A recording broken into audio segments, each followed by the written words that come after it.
السلام عليكم ورحمة الله وبركاته والسلام يا مال والبا وديك داوانيسان يسي والبا ومركا عدين مقليسان ما انتيتو ومالين كاليتو ورنتي لياب كيدا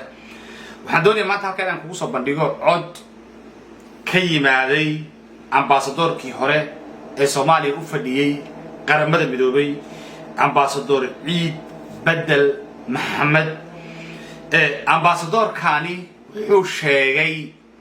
in badda Soomaaliya heshiiskii loogu saxiixay oo heshiiskii Somaliland iyo Ethiopia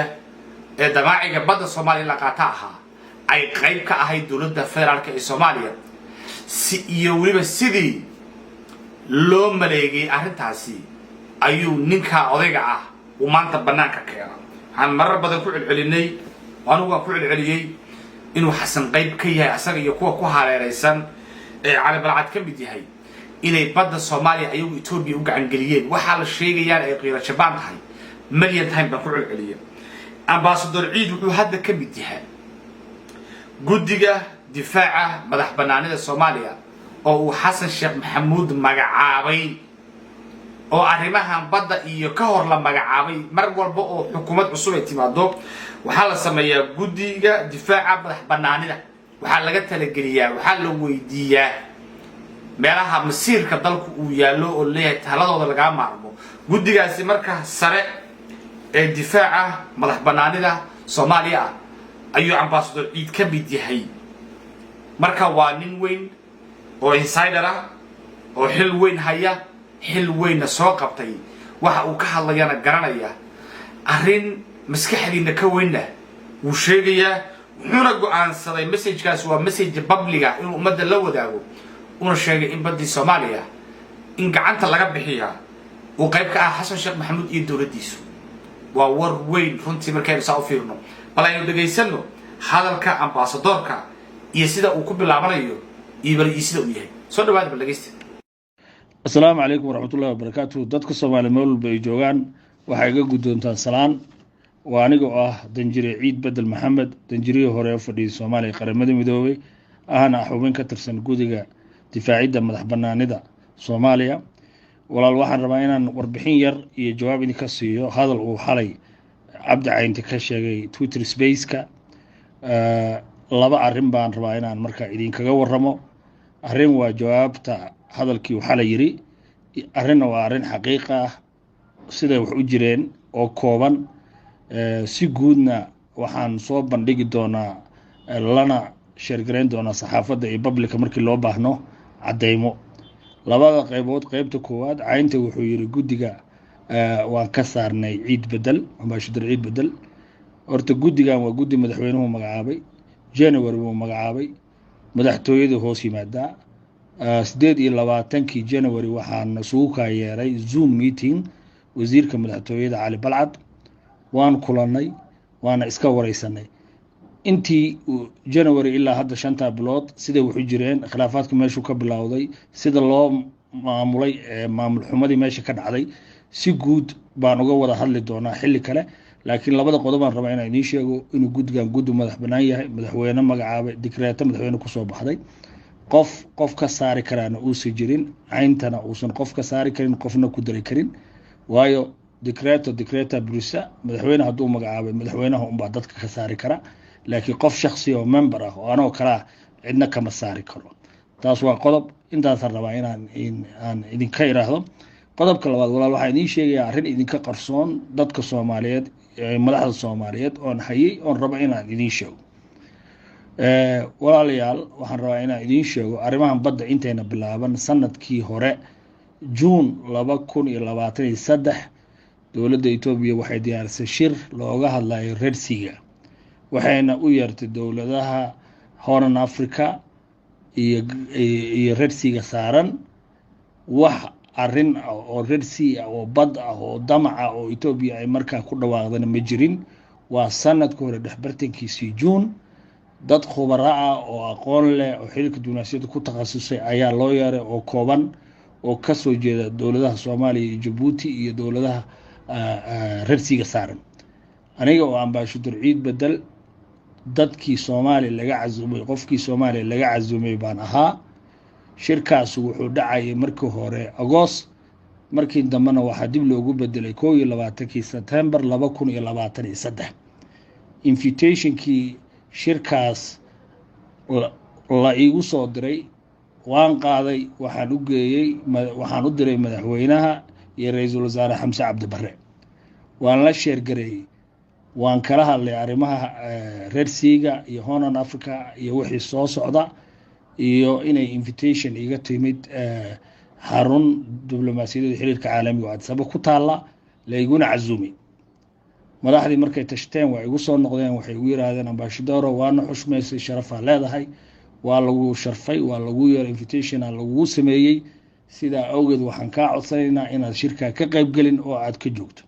shirku wuxuu dhacayaa in kugu celiyo wax Red Sea iyo wax Ethiopia iyo wax hadal oo bilowdo male waa markii ugu horeysay la rabay arrimaha in la bilaabo shirkaas Red Sea looga hadlayo wuxuu dhacayaa 21 September 2023 anoo ixtiraamaya madaxweynaha ra'iisul wasaaraha codsigooda shirki waa ka baaqday kama aan qayb galin waxaan u diray waxa la ii soo diray tiirkii aan uga qayb galayay shirkaas 7 September 2023 Ethiopian Airlines Muqdisho ka soo baxayo oo Addis Ababa imanay markay sidaa tahay email baan u diray waxaan ku iri walaalayaal raalli ahaada ima suurtoobayso inaan shirka ka qayb galo ra'iisul wasaare Xamse oo safar ku tagay Dooxa ayaan Dooxa isku nimid arrimo badan baan ka wada hadalnay kadibna New York baan aaday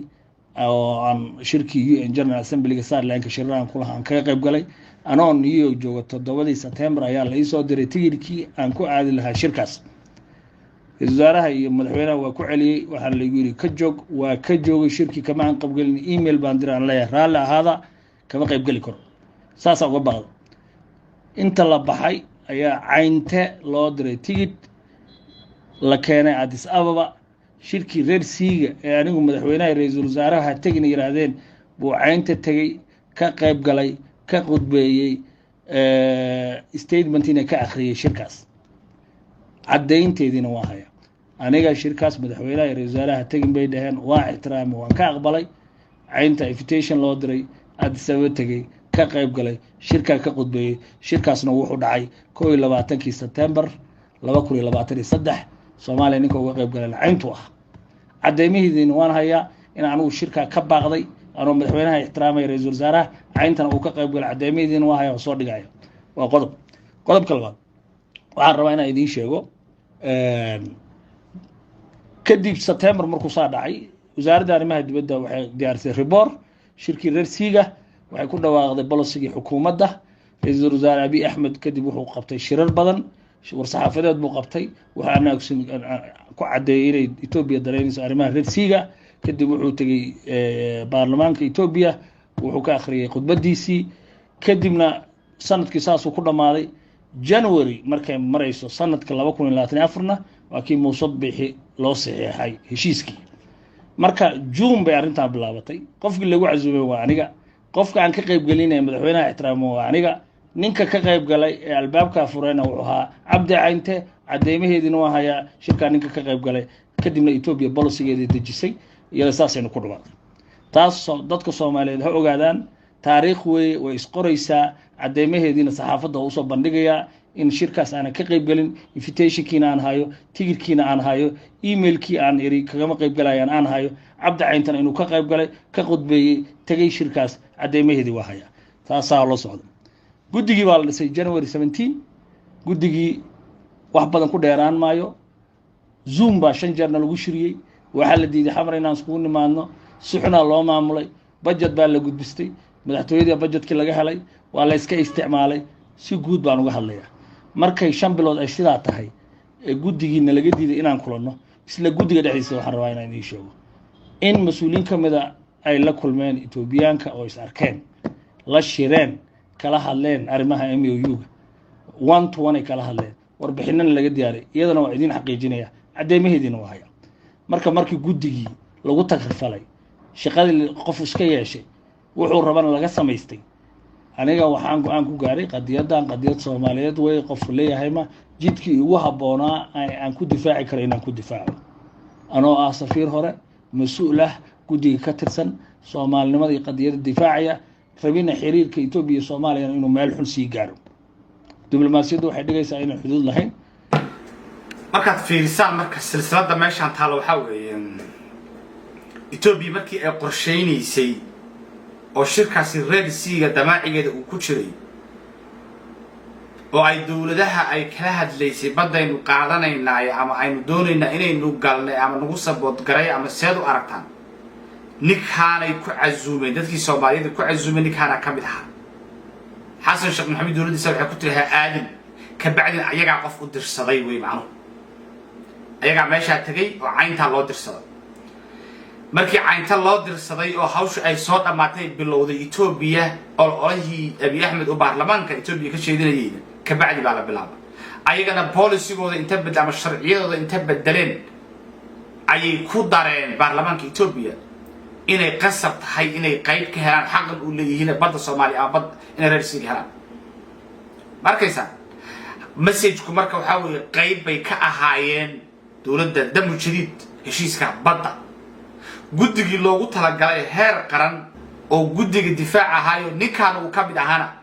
inuu xamar yimaado shir waa la diiday waayo waxa laga baqayay oo la diidayay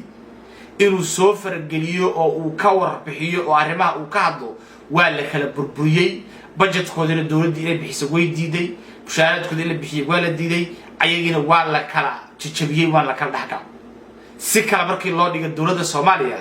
ayaa intaana sameynaysa heshiiskaana inuu dhaco ayaa qayb ka ahayd meeshii lagu soo curiyay dad damushiidaha loo diro fadhiyay dadkii kale oo la islahaa ama wadaniyiin weeye ama way diidi karayaan ama warka uu sheegayaana waa laga saaray nin ayaga damushiida ka mid ah ayaa halka la geystay oo qorshaha wax ka ahaa waa sida message-ka ambassador-ka uu dhacayo marar badan baynu ku celcelinaa laakiin maanta banaanka taaganta hadiiba guddigii difaaca qaran ay halka marayaan waxaad moodaa marka dadkii kaleeto waa maxay aragtidiina sideed u aragtaan tuunka hore muu qabteen fadlan muuqaalkan isgaarsiiya intaad isgaarsiin karaysaanba aad baan idin salaamayaa meel walbo joogtaan iyo si walbo idin maqlaysaan